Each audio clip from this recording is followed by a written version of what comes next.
Hola, ni hao. Bienvenidos a Chinomanía, el podcast donde hablamos, explicamos y analizamos temas de interés sobre China. Un elemento clave en las relaciones bilaterales entre América Latina y China ha sido el incremento de inversión directa extranjera. La misma ha hecho su impacto en proyectos de infraestructura, carreteras, puentes, plantas hidroeléctricas, entre otros. Para América Latina, las inversiones chinas han sido una manera de reducir la falta de infraestructura en la región. Según la Comisión Económica para América Latina y el Caribe, CEPAL, los países de la región deben invertir un promedio de 6.2% de su Producto Interno Bruto, PIB, anual en infraestructura para cerrar la brecha de oferta y demanda que existe. Como región, desafortunadamente, estamos muy lejos de esa meta. En el 2015, por ejemplo, solo llegamos al 2%. Esto, para China, se traduce en una oportunidad. Las inversiones chinas se han manifestado en dos formas. La primera son inversiones directas, que consisten de inversiones donde la empresa matriz comienza un emprendimiento en un país extranjero, también conocidas como inversiones Greenfield. Y también tenemos fusiones y adquisiciones, conocidas como inversiones Brownfield. Además de todo esto, también están los préstamos de los bancos chinos. Los dos más grandes en la región son el Banco de Importaciones y Exportaciones, China Exim Bank, y el Banco de Desarrollo Chino. Es importante destacar que en China las inversiones internas han disminuido, de manera que las inversiones al extranjero son también una manera de incrementar el retorno de las tasas de intereses. Las inversiones chinas van de la mano con las políticas gubernamentales. Las empresas estatales chinas son como los agentes de inversión del Estado.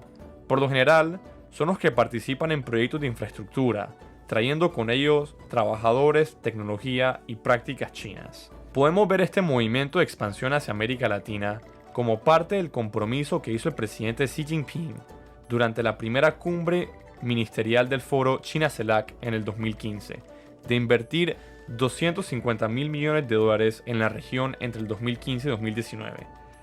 Es también parte de la inclusión de América Latina en la ambiciosa iniciativa de la Franja y la Ruta. Su expansión no solo se ha manifestado en incrementos de capital, sino también en los sectores que abarca. Hasta hace unos años, la mayoría de los proyectos estaban enfocados en accesos a recursos primarios. Ahora, tal vez por el descenso en el precio de las comodidades, presenciamos la expansión a servicios comerciales, rutas marítimas y adquisición de bienes y raíces. ¿Cuáles inversiones están tomando lugar en este momento? ¿Qué implican estas inversiones para el desarrollo de la región? ¿Y qué opinan las personas en América Latina de todo esto? Para el episodio de hoy, estamos acompañados por Pedro Enrique Barbosa, nativo de Río de Janeiro, Brasil. Él es un diplomático especialista en relaciones Brasil-China. En estos momentos está cursando un doctorado en la Universidad de Renmin. Su investigación se ha basado en las inversiones chinas, no solo en Brasil, sino también en el resto de la región. Ha publicado también en el Diario de Geografía Latinoamericana un artículo sobre temas de seguridad regional. Muchas gracias por estar con nosotros hoy, Pedro. Gracias por todo, gracias. El primer tema que me gustaría tocar es el impacto que tienen las inversiones chinas en el crecimiento de la región. Y también los sectores y los países donde estas inversiones están tomando lugar. La CEPAL estima que América Latina y el Caribe crecerán un 1.7% en el 2019, muy por debajo del crecimiento global de un 3.5%. En términos de proyectos de infraestructura, Pedro, ¿qué está ocurriendo en estos momentos y cuál contribución está teniendo China en el desarrollo de la región? Bueno, gracias. Y bueno, es un tema muy reciente, es un fenómeno muy reciente acá en América Latina. Y yo estoy diciendo reciente porque las relaciones comerciales son un poco más antiguas, por lo menos desde los años 2000 crecieron bastante la relación China con Latinoamérica. Hoy día China es el mercado exportador el principal para América Latina, sobre todo para América del Sur, como Brasil, Chile, Perú, Uruguay. Y es el segundo mercado para exportaciones para toda América Latina. El primer sigue siendo los Estados Unidos. Tenemos un déficit con la China en los últimos años Y normalmente nuestras exportaciones son de comodidades, como soya, el petróleo y otros minerales. Una cosa interesante de decir es que China hoy día compra como 11-12% de todas las exportaciones de Latinoamérica. Y también compra como 16% de los productos agrícolas de Latinoamérica y 26% de nuestros minerales. Y estoy hablando de minerales para llegar al punto de inversiones, porque la gran mayoría de las inversiones chinas en Latinoamérica están en la agricultura, están en el sector de extracción mineral de minerales. Hoy día un dato muy interesante, que para China, Latinoamérica es la segunda destinación de inversiones mundial. Después de Asia y el sur de Asia, los otros países alrededor de China, viene Latinoamérica. Entonces, en los últimos años, están llegando bastante dinero chino en Latinoamérica. Y el dinero llega de dos maneras.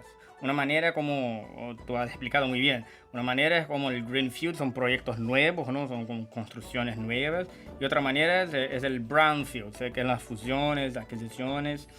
Y bueno, vamos a ofrecer un par de datos para entender mejor lo que está ocurriendo. Por ejemplo, el año pasado, 2018, 7.6 mil millones de dólares de inversiones chinas en Brownfield. En Greenfield son proyectos nuevos, vemos la cifra de 1.6 mil millones. Y solo para tener una idea también de la evolución en los últimos años. Por ejemplo, China hoy día representa 16% de todos los proyectos de Brownfield en Latinoamérica. El primer país sigue siendo Estados Unidos y después viene China, que es un país muy importante. Y en los años pasados eso no ocurría. China no estaba ni siquiera en el segundo o tercer lugar.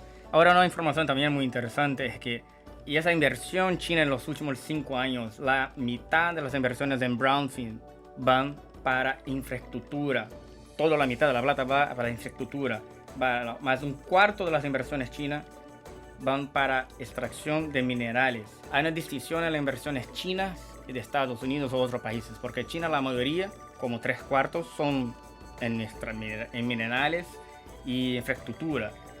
Esos dos sectores, si por ejemplo Estados Unidos o otros países, no llega a un tercio.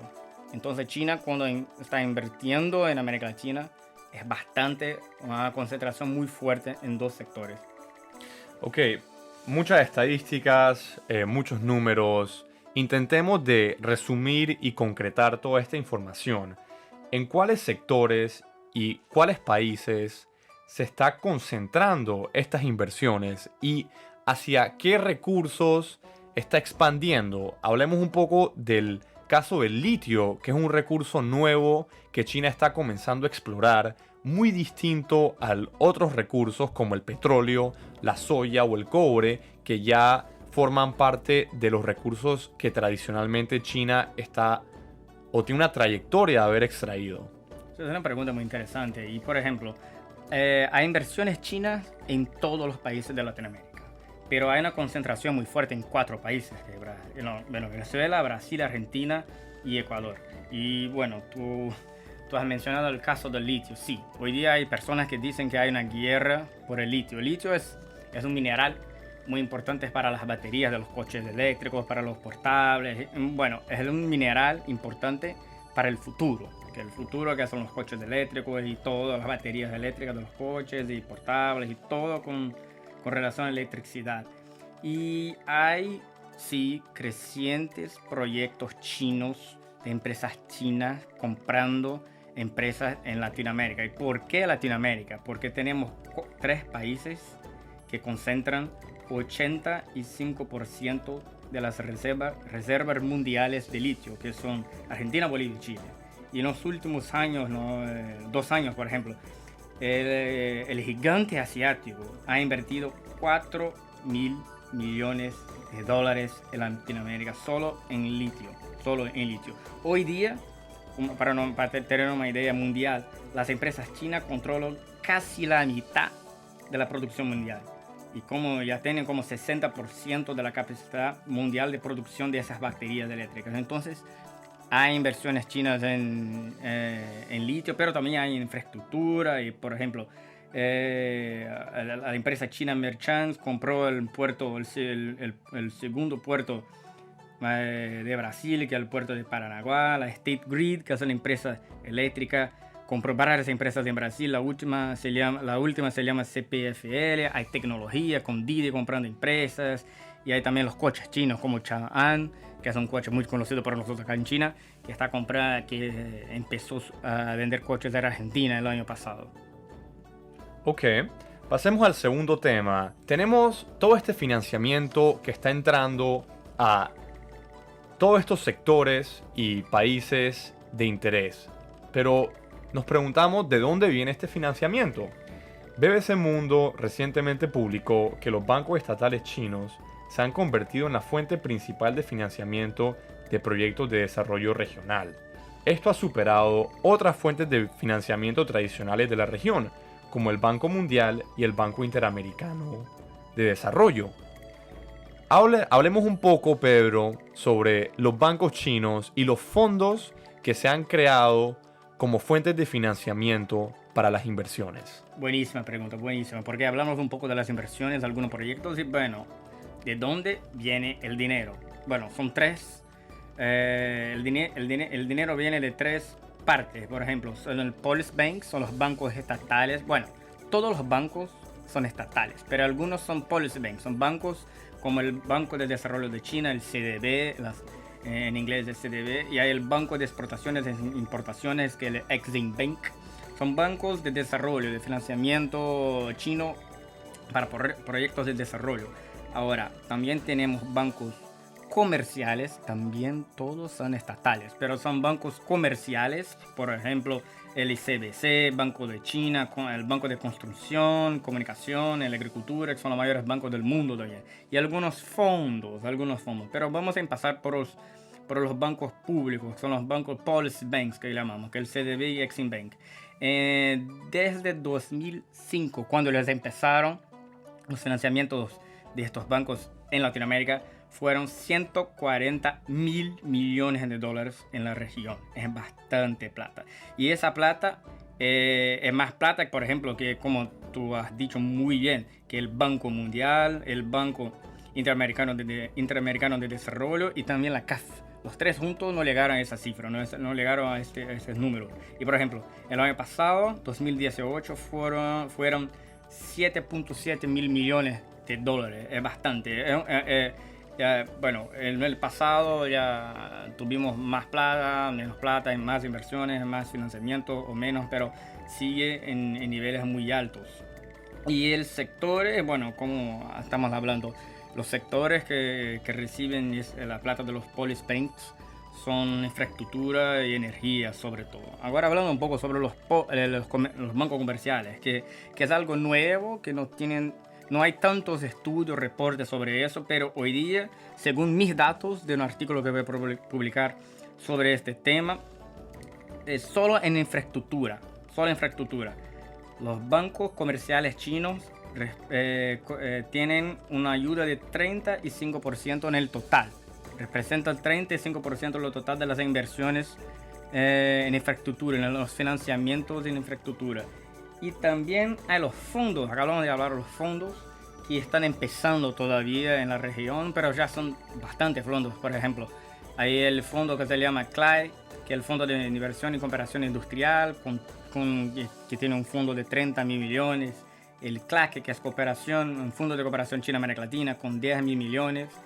Hay otro fondo con el BID, con el Banco Americano, de 2 mil millones. Hay un programa especial de préstamos de 20 mil millones. Y hay fondos bilaterales también con México, 1.2 mil millones. Y con Brasil hay otro fondo de 20 mil millones. Son fondos que todavía están empezando en la región, pero creo que en el futuro tendrán una participación creciente en el desarrollo de la región.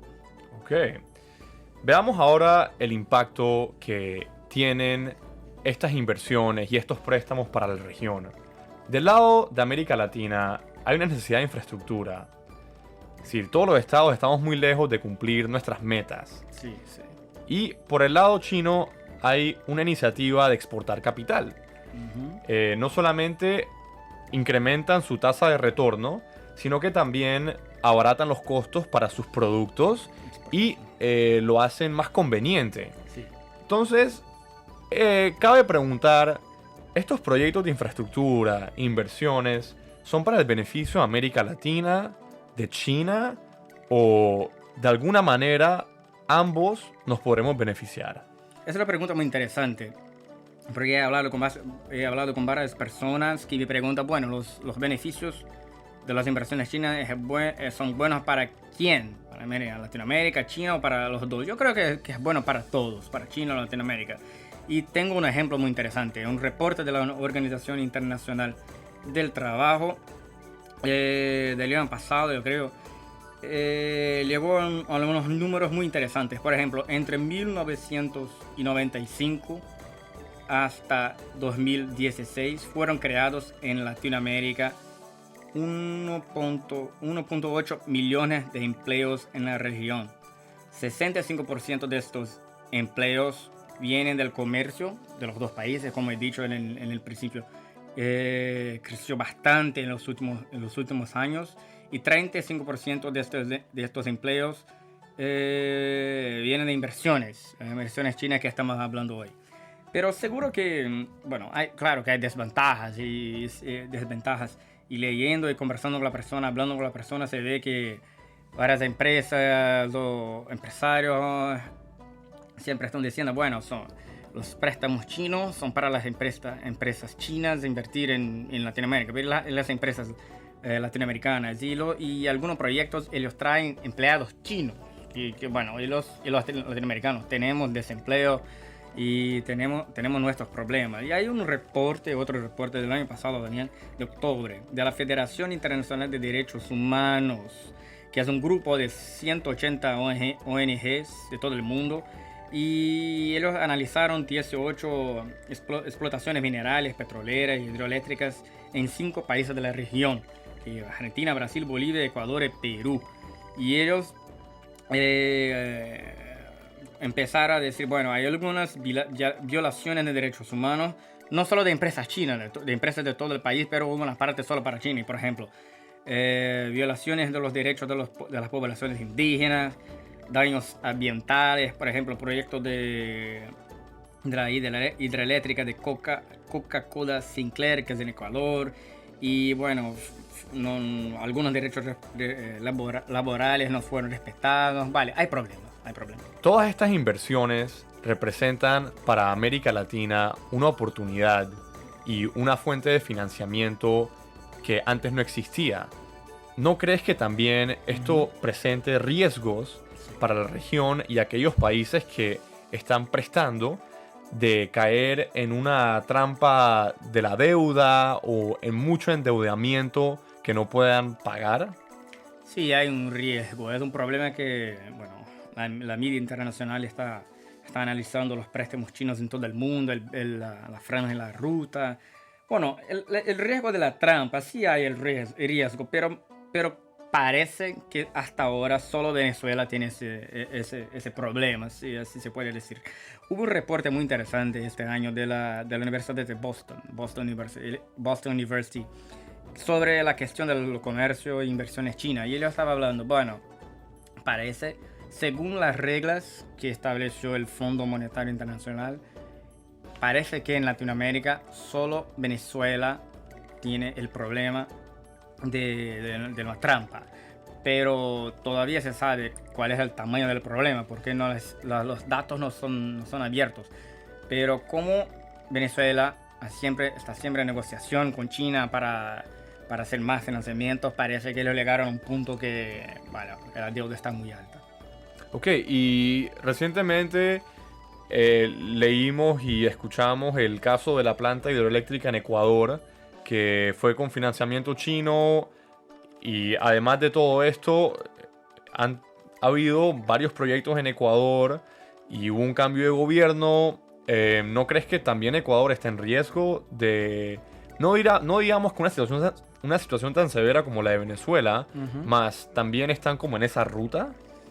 Es posible, pero hasta ahora, con los datos que están disponibles para todos, que están transparentes, ¿no?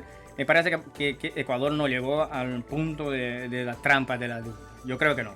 Lo que ocurre es que la dependencia de Ecuador con China creció bastante en los últimos años, sobre todo en el gobierno del presidente Rafael Correa, ¿no? Por ejemplo, 90% de los petróleos, de los óleos que van a ser exportados por Ecuador hasta 2024, 90% van para China. Es una dependencia muy grande, ¿no? Y bueno, y hemos escuchado, leído que Ecuador ahora está con negociaciones con el Fondo Monetario Internacional porque necesita un poco de dinero. Entonces, todavía no es Venezuela. En Venezuela es un caso más complicado. La frase en chino de esta semana es Ni chu nali, que significa ¿a dónde vas? Te toca a ti, Pedro. Bueno, Chunali. Bueno. ¿Quién lo dijo mejor? Nos pueden comentar, nos pueden escribir. China, ¿a dónde vas en América Latina? ¿Cuál será tu próximo destino? Ni chu nali.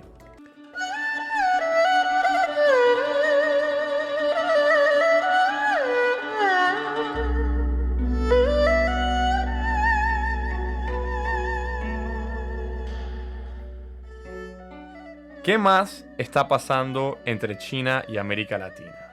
Hablando de inversiones, la empresa china Xinjiang invertirá miles de millones de dólares en la construcción y operación de hoteles en México dentro del grupo hotelero Radisson, a fin de triplicar la presencia de la cadena en el país hacia el 2022.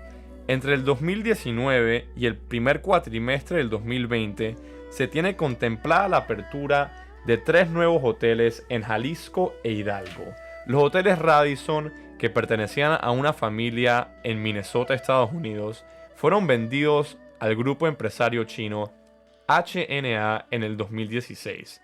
2 años después, fueron revendidos a Xinjiang, la empresa china que ahora tiene planes de expansión. En temas de TLC, la viceministra de Perú, Sayuri Bayona, manifestó que pretende actualizar su TLC con China. Este es un esfuerzo para darle eficiencia a algunos asuntos identificados como el comercio electrónico. Nosotros, los panameños, también estamos negociando un TLC con China. El comercio electrónico y las actualizaciones que hará Perú son aquellos aprendizajes que podemos adoptar nosotros. Y por último, en la provincia de Jujuy, la planta solar más grande de América Latina está por terminarse. Jujuy queda en Argentina. El proyecto está siendo financiado en un 85% por el Banco de Importaciones y Exportaciones de China, Exim Bank, y estará equipado de 1.2 millones de paneles solares, creando así una red de 300 megavatios de potencia. Recordemos que en Panamá recientemente también se inauguró una planta solar, de manera que podremos ver en el futuro también inversiones chinas de energía renovable. Posiblemente.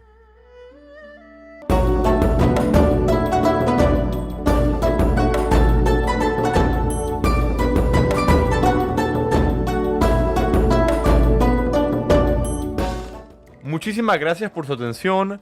Muchas gracias, Pedro, por haber estado con nosotros en este episodio. Es un honor, un honor. Pueden escribirle a Pedro o hacerle preguntas en su correo pedrohbbarbosa@yahoo.com.